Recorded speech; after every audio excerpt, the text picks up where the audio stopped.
Hello বন্ধুরা, এখন যে কেকটা তোমরা দেখতে পাচ্ছ এটা ছিল গত বছর আমার বোনের মেয়ের 5 বছর জন্মদিনের কেক।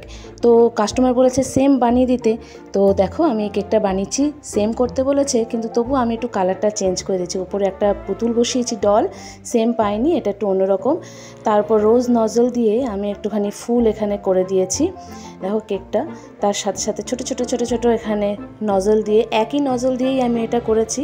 আর তার সাথে কিছু এই যে পার্ল স্প্রিঙ্কেলগুলো আছে, পার্লের মতো দেখতে, এগুলো কেকের মধ্যে দিলে খুব ভালো লাগে দেখতে, খুব সুন্দর লাগে। তো এটা দিয়ে আমি ডেকোরেশন করে দিয়েছি সাইডগুলো। আর কাস্টমার বলেছিল সেম করতে, তো আমি সেম করি না, নিজের কেকটাই আমি আবার সেম করতে পারি না, জন্য একটু ডিজাইনটা চেঞ্জ করে দিয়েছি। দেখো তার সাথে কি সুন্দর একটা উইংস লাগিয়ে দিয়েছি, তার সাথে এই যে বাটারফ্লাইসগুলো লাগিয়ে দিয়েছি, কেকটা আরও সুন্দর হয়েছে দেখতে। কিছু ফলস বল লাগিয়েছি, দেখো কেমন লাগছে কেকটা। এই হচ্ছে ফাইনাল লুক আমার কেকের।